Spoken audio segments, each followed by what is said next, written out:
How is operational planning integrated with deception planning? We'll look at Op Bertram, the deception plan for the Second Battle of El Alamein. This is the Principles of War podcast, professional military education for junior officers and senior NCOs. Ladies and gentlemen, welcome to episode 83 of the Principles of War podcast. We're continuing our look at tactical, operational, and strategic deception as a part of the planning for the Second Battle of El Alamein. As we often do with the Principles of War podcast, we're taking the indirect approach to our final objective, which is a checklist for deception planning and integrating that into the operation. This is the second part of our series on deception planning. We finished up last week with the 2nd 24th Australian Battalion, part of 9th Division. They've just taken Tel El-Isa. They've captured Unit 621, one of the jewels of the crown of Rommel's Desert Africa Corps. And we're in the process of exploiting the intelligence material that has been harvested. Last week, we discussed a lot of the tactical value that came from the capture of Unit 621. Today, we're going to be looking at operational and strategic. The first component that the Allies found in their haul was confirmation that the Black Code had been compromised. This was the code used by Colonel Fellers, who was the US military attaché in Cairo. He used this to transmit his information back to Washington, and he was given carte blanche access to the Allied headquarters. So he had a full understanding of the Allied dispositions and intentions, and he was transmitting that back to Washington. In 1941, Italian military intelligence, which was actually quite a capable body, had stolen the code from the American embassy in Rome. And since then, they'd been able to read everything that was transmitted using that encryption. The next example is really interesting.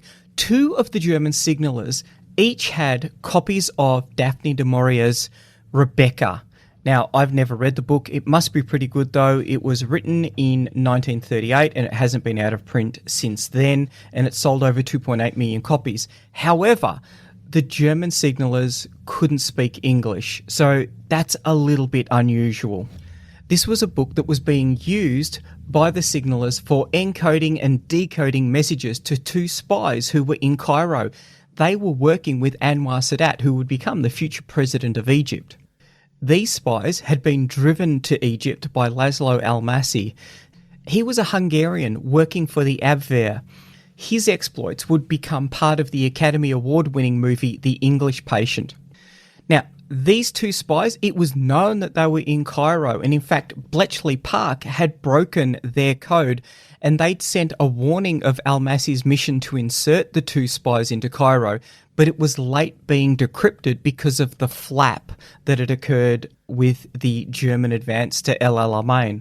The two spies were living on a houseboat in the middle of Cairo. They were tracked down and their houseboat raided at 2 o'clock on the morning on the 25th of July. On the houseboat was found a matching copy of Rebecca. These spies were codenamed Condor, and they'd been transmitting information to Rommel's headquarters about the conditions in Cairo at the time. The copy of Rebecca that they had was found with an already encoded message. The next step was something that I think the British had a real flair for in World War II, and that was to continue using the radio to transmit information. This time it would be British information and it would be going directly to Rommel. They transmitted a message about British fears of a German attack on the ridge at Alam al-Halfa. This ridge was actually heavily defended and actually where the Allies wanted the Germans to attack. This is one piece of information that would have gone to Rommel's headquarters. In the past, Allied deception measures had met with limited success because of the fact that so much of the British traffic was being read by the Germans. There were now significantly less sources for the German intelligence section to put together the piece of the enemy picture. This increased the value of the limited sources that they had. The Allies played on this by synchronising various sources with the same message to reinforce each message. Brigadier Freddie de Guingand, who on the arrival of Montgomery was appointed as his chief of staff, conducted an operation to reinforce the message that had been sent by Condor. He was to use the classic haversack ruse. De Guingand was to write later, "We always produced going maps, which were layered in colours to show the type of desert insofar as it affected movement. We knew the enemy had captured many of our maps and was making use of them. At the time of our retreat to Alamein, no going maps existed in the area to the rear of our positions. These we produced after we settled in." De Guingand knew about the mapping procedure. He knew from interrogation reports that the Germans were using British maps, and knowing Rommel, it was highly likely that he was about to attack. And he then writes, "I therefore decided to have a false going map which would link up quite correctly with the maps already in enemy hands and then falsify a particular area to suit our plans. The area I selected, in consultation with our intelligence staff, was one south of Alam Halfa. Due south from the high point, Hill 132 on Alam Halfa Ridge, was an area of very soft sand. As we appreciated, the enemy would make for this ridge. I thought by showing this bad area as good going, the enemy would be tempted to send his tanks around that way. It would also give him a shock if he were going for El Haman, for instead of a good gallop, he would find himself wallowing in deep sand. We had this map secretly printed in very quick time by the energy of an old associate of mine in the Military Intelligence Directorate in Cairo, Stuart Menteith. Then we plotted with 13th Corps to have it captured by the enemy. In the south, light forces were continually patrolling around enemy minefields, and so it was arranged that a scout car would be blown up on a mine and that the crew should be taken off in another truck. Left out in the scout car were soldiers' kits and the usual junk, but stuffed away in a haversack was an old and dirty going map, the fake, covered in tea stains but quite readable. So that night a German patrol was sent out, it ransacked the car, took the map, and that map was closely examined in Rommel's headquarters. Because it largely conformed with the information that they already had, they assessed it as being genuine. Rommel's assault did not go to plan. The assault force was held up by far too long by the strong and, as previously unsuspected, mine barriers. There was 150,000 mines, and the elements of surprise, which had formed the basis for the whole plan, had been lost. Rommel continues, "With the British armour now assembled for immediate action, it was impossible for us to continue with our wide sweep to the east, as our flanks would have been under a constant threat. This compelled us to decide on an earlier turn to the north than we had intended. The objective for the attack was now set as Hill 132 for the Africa Corps." The assault failed, and prisoner interrogation showed that the Germans had used the falsified map to select their route and had been led onto the soft going, and that had tripled their fuel consumption. De Guingand learned via ultra intercepts that Rommel blamed fuel shortages for the failure of the assault. This is an excellent example of a coordinated deception plan at the tactical level. The Condor spy message, along with the false going map, drives Rommel right into the guns of the strong defensive position that Montgomery has prepared for him. Montgomery, in many respects, was bearing the fruit of other men's labours, and one of those people was Lieutenant General Wavell.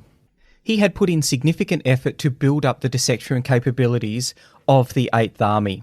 Whaley, in his book, writes that the British, during World War I, had built up a significant capability in deception. However, by World War II, all of that capability had been lost, and the only bridge to it was Wavell.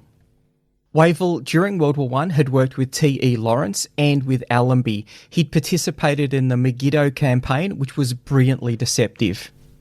And he came to believe that surprise was caused by mobility or deception. He wrote a paper in 1942 entitled Ruses and Stratagems of War, and in that he wrote, "Perhaps the most elementary principle of all deception is to attract the enemy's attention to which you wish him to see, and distract his attention from that which you do not wish him to see. It is by these methods that the skillful conjurer obtains his results." In 1939, as a Lieutenant General, he was appointed the commander of Middle East Command. And it was during Operation Compass, where he was outnumbered 2.5 to 1 in combat troops, 1.5 to 1 in tanks, and 19 to 1 in artillery, that his Western Desert Force was able to achieve complete strategic and tactical surprise of intent, time, and place for his Operation Compass. He was eventually packed off to take over as Commander-in-Chief in India, but it was Rommel who wrote, when describing the British generals, that the only one to show a touch of genius was Wavell. In June 1940, Wavell had found himself overburdened by not only being the operational planner, but also the deception planner for his operations. So he summoned Colonel Dudley Clarke out to Cairo to assist him. Clarke arrived in Cairo on December the 18th, 1940, and he set about developing a senior staff for deception planning. Clarke assembled a hand-picked selection of officers known for their creativity and innovative approaches to problem solving. Clarke was the first British officer to run a double agent, and he also devised the concept of dummy orbats, fictitious units, divisions, even entire armies that would feed into the enemy intelligence picture, projecting strength where there was none, and creating ambiguity into the likely intentions of the Allies. The development of a deception capability is quite difficult, and a lot of it comes from experience. Clarke wrote about one of the most important lessons he learnt early on. In the first deception plan I ever tackled, I learned a lesson of inestimable value. The scene was Abyssinia. General Wavell wanted the Italians to think he was about to attack them from the south in order to draw off forces from those opposing him on the northern flank. The deception went well enough, but the result was just the opposite of what Wavell wanted. The Italians drew back in the south and sent what they could spare from there to reinforce the north, which was, of course, the true British objective. After that, it became a creed within a force to ask a general, what do you want the enemy to do, and never, what do you want him to think? Clarke went on to write that it was surprising how difficult they often found it to produce an answer. Fortunately, the least deception-conscious general in the Middle East was Montgomery, but he was the best at answering it. By 1944, A Force had grown to 41 officers, 76 NCOs, and 3 company-sized operational units. They were capable of running strategic and tactical deception planning and operations, camouflage and double agents in the Mediterranean theatre through Cairo headquarters and 4 mobile field headquarters. I think this is a really important point about the amount of assets that need to be allocated to create a deception capability. And it was Wavell all the way back in 1940 who had planted the seed for a tree that was now about to bear fruit for Montgomery after he took over command of 8th Army. So we're now at the deception plan for 2nd Alamein. Both sides find themselves in a situation that is not dissimilar to the First World War. It's a narrow stretch of land, the Mediterranean on one side, the Qattara Depression on the other. A large number of mines, a large amount of barbed wire, and significant defensive positions that needed to be assaulted. Freddie de Guingand briefed Dudley Clarke as such.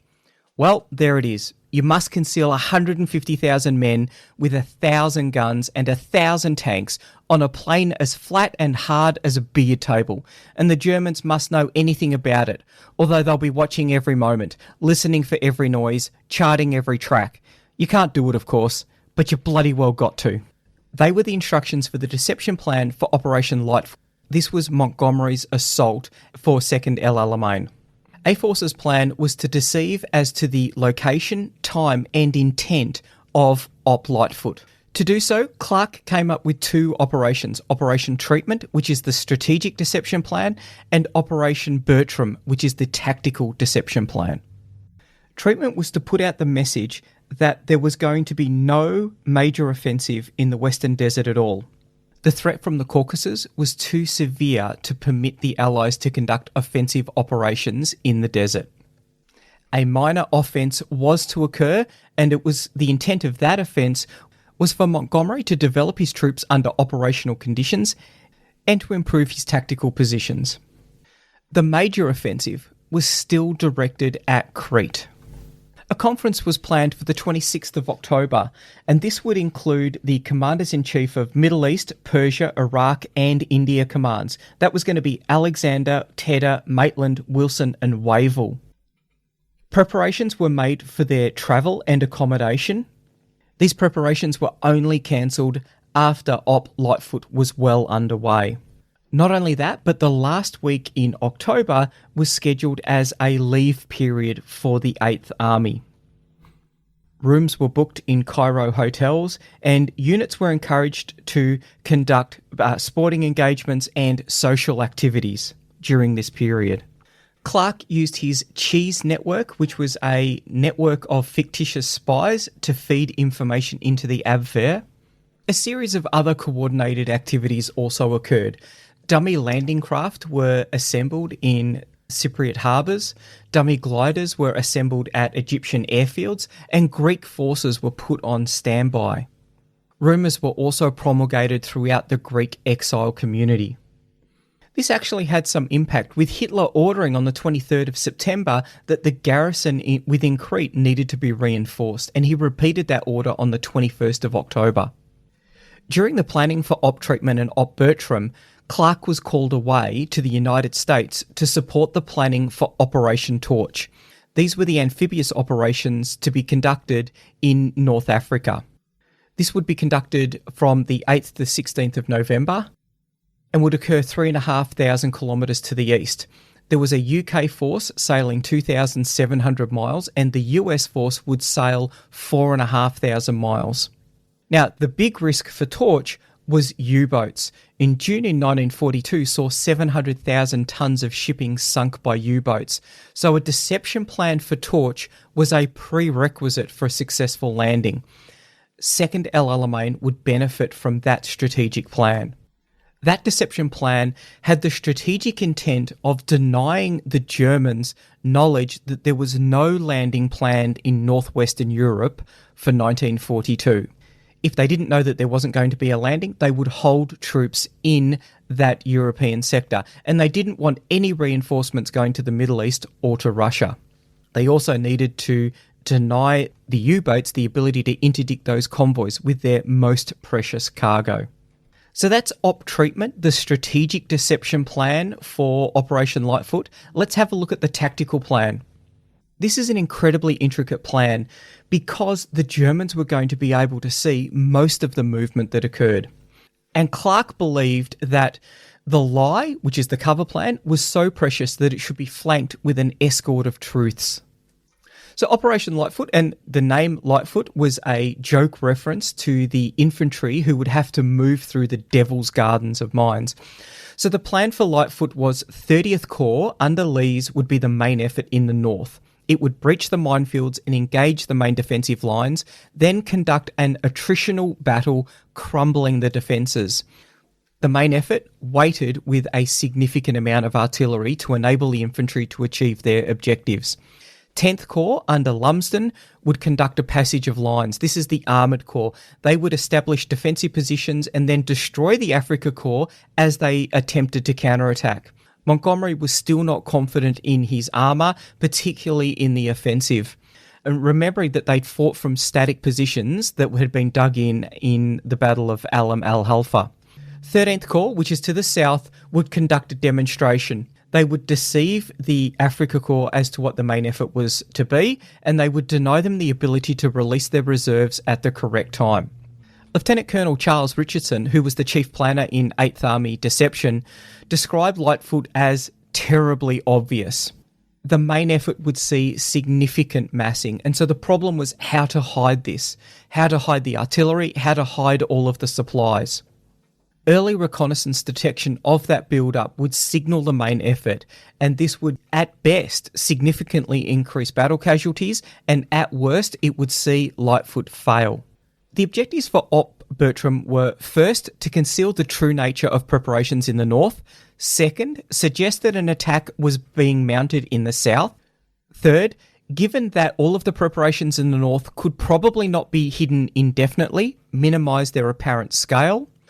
Fourth, slow down the apparent rate of the build-up so that when everything was ready, the enemy would think that he still had at least 2 or 3 days before the attack could be launched. Lastly, ideally the attack would be believed to be coming 2 weeks later. Op Bertram consisted of 7 sub-operations, all orchestrated to create a unified picture, show what needed to be shown, hide what needed to be hidden, so that Rommel would believe that the main effort was going to come from the south. Probably the most important operation was Operation Martello, and its intent was to conceal the 10th Corps supplies and equipment build-up. If Rommel was to learn of the build-up of supplies in the north, it would signal where the main effort was coming from. The desert, having no foliage, would mean that something would need to be seen. The question was what? Luckily, A-Force had a very experienced camoufleur, Lieutenant Colonel Barkas, and he'd been working on camouflage plans for over 2 years. The South African contingent included a company of camouflage operators. These would be put to good use. Barkas came up with the plan of not hiding them, but making them look like something else, and in this case it was going to be trucks. He was going to use a device called a sun shield. Now, and this goes back to how Wavell inculcated a culture of deception. This was actually one of Wavell's original ideas, was a mechanism for making a tank look like a truck. A sun shield could be used 2 ways. It could make a truck look like a tank, creating the illusion of strength, or it could make a tank look like a truck, hiding that strength. Where the build-up of 10th Corps equipment was to occur, A-Force had a massive truck park developed. The Germans saw the build-up of trucks. They saw that nothing actually occurred from it. It wasn't part of a build-up for an operation, so they became less concerned about a large number of trucks parked in an area. Martello consisted of 3 versions of vehicles.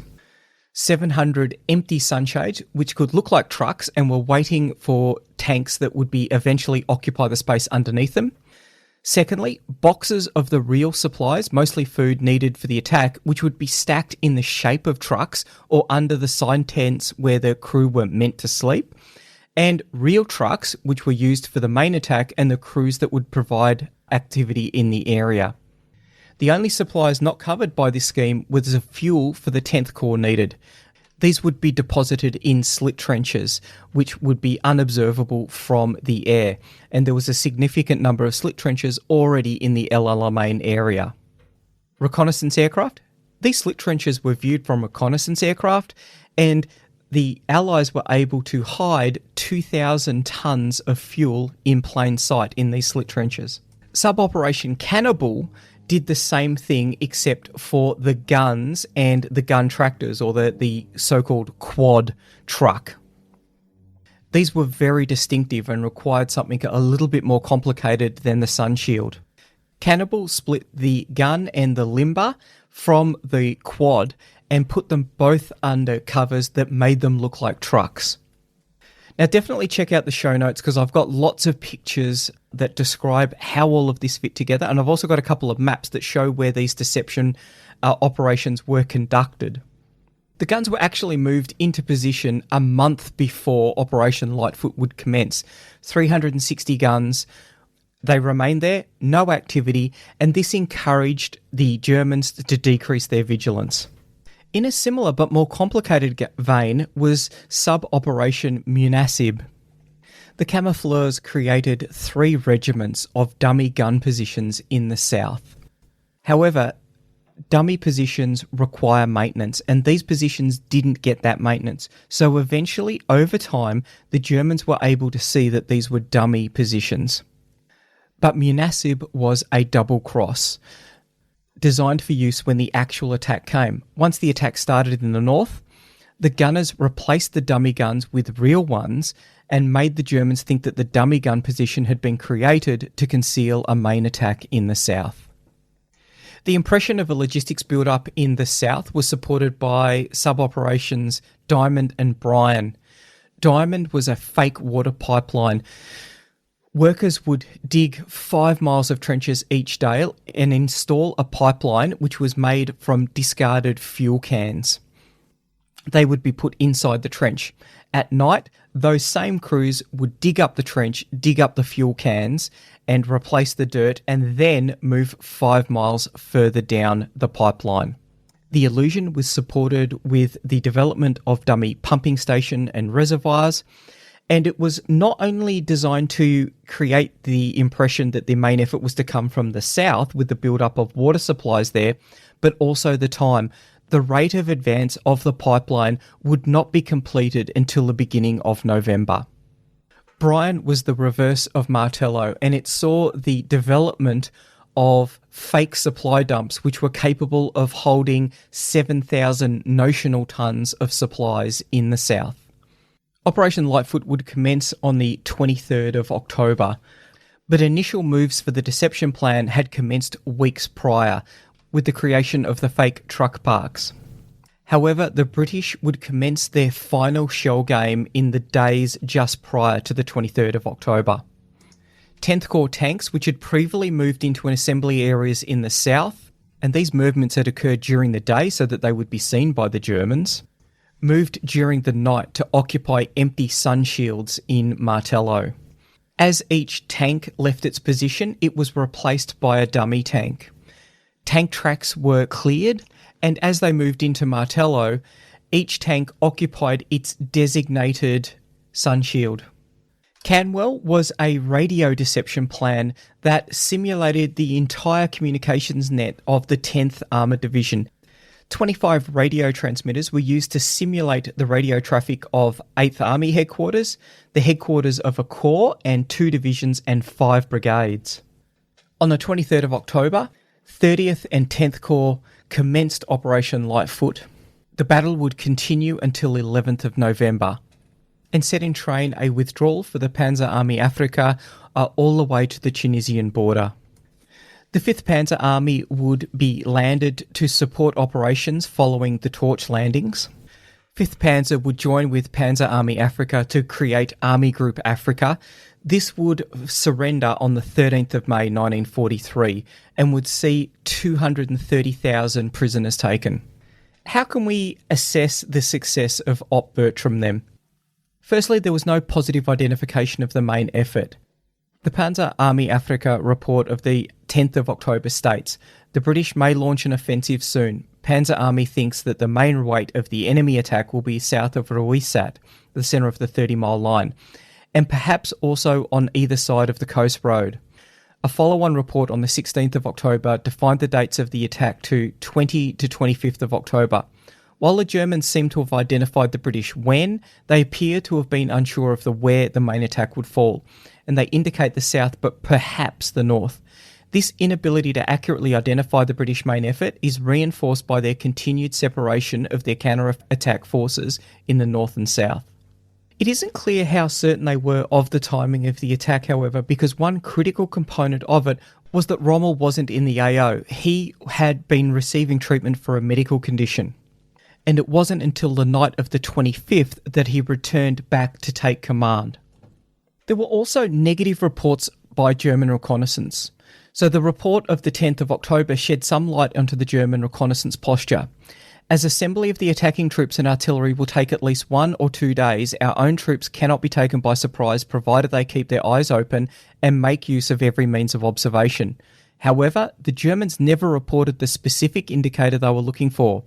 Panzer Army Africa's 23rd of October report to their higher headquarters stated, enemy situation unchanged. Colonel Richardson was pleased that intercepts from the Luftwaffe in the week prior to Lightfoot all stated nothing to report. The Desert Air Force's remarkable feat of not allowing even one German reconnaissance flight to penetrate 8th Army sectors after the 18th of October prevented the collection of accurate aerial intelligence and served to enhance the ruse. Lastly, and most importantly, there is the delayed movement of the Afrika Korps. While few PAA officers admitted that they'd been deceived by the British deception effort, one notable exception was General von Thoma, the commander of the Afrika Korps at the time of the battle. Upon capture, he stated that German reconnaissance had failed to notice any changes in the 8th Army's posture in the weeks prior to the battle. He was of the opinion that the main effort would come in the south, even after Lightfoot began. This thought is reinforced by the fact that the 21st Panzer Division did not move north until the 26th of October. This would indicate that even Rommel was not convinced of the actual main effort until 4 days after it began. In the next episode, we'll look at just how difficult that fighting on that northern axis, the Allied main effort, was.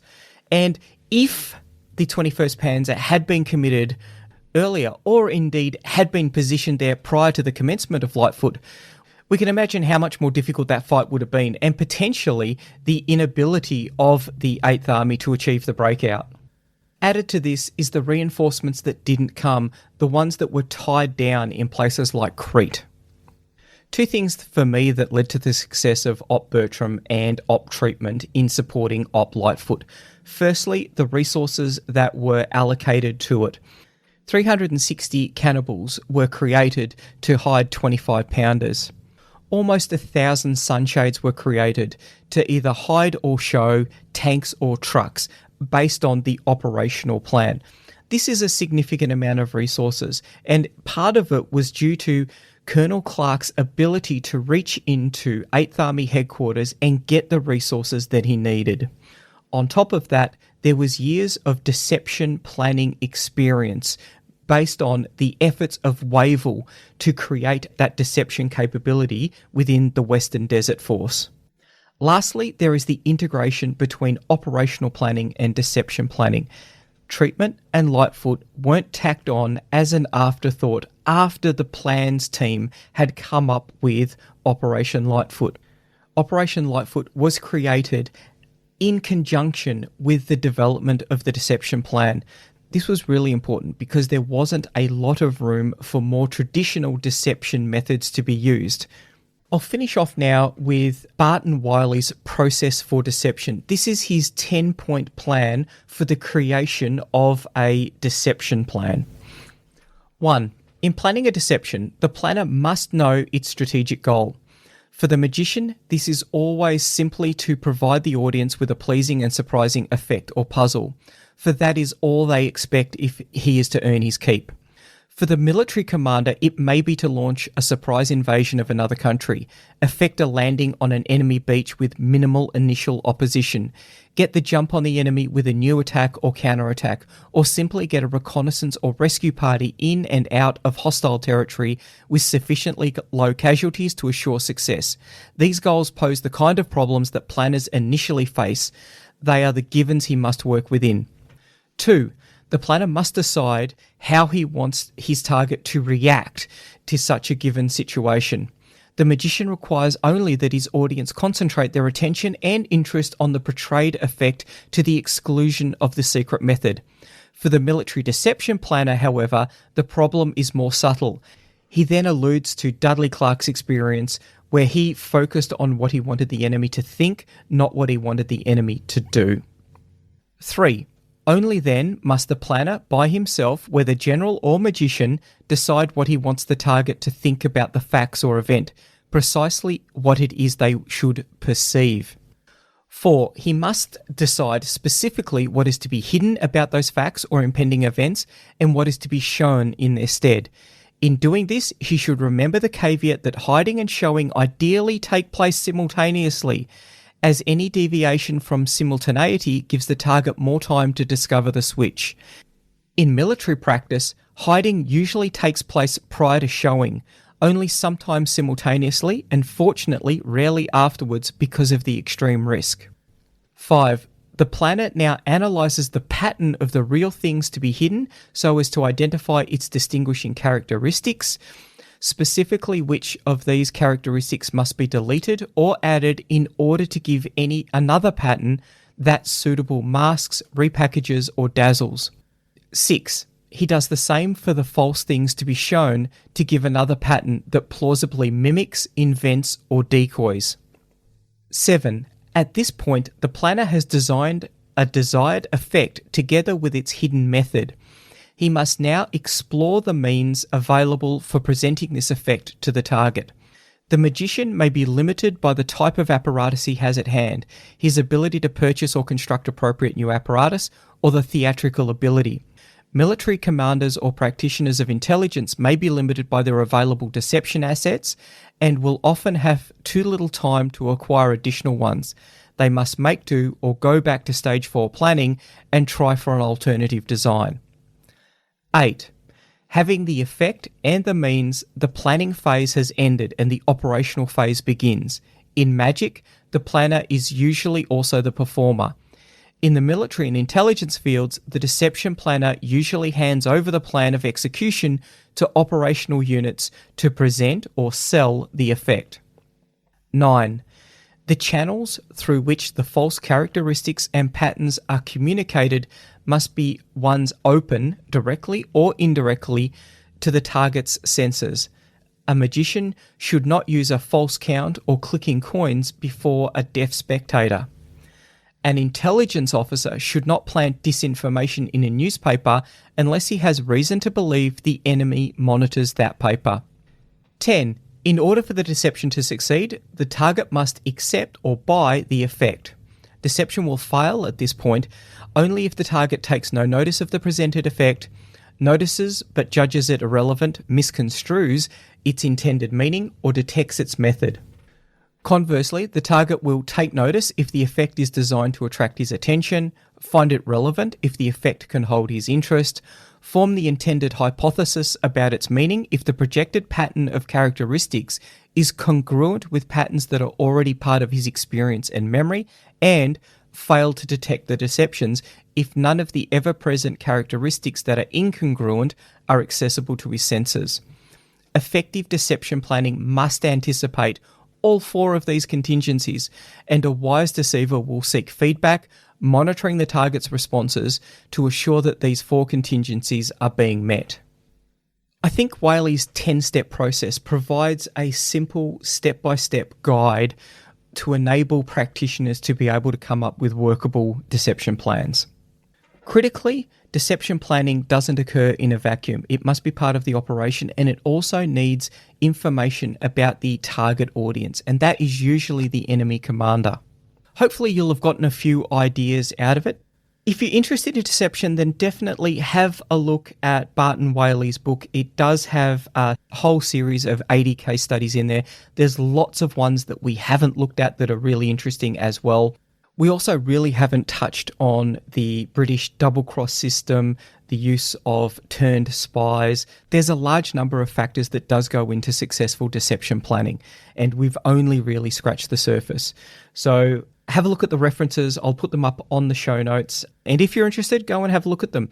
And what I'll try and do is, as we look at other operations, other battles, we'll try and pull out the deception campaigns that we see there as well and analyse them against that 10-step process. Next week, we will continue on with our look at the Second Battle of El Alamein. The Principles of War podcast is brought to you by James Ealing.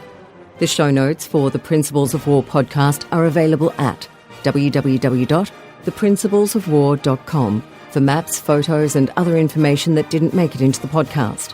Follow us on Facebook or tweet us at Surprise Podcast. If you've enjoyed this podcast, please leave a review on iTunes and tag a mate in on one of our episodes. All opinions expressed by individuals are those of those individuals and not of any organisation.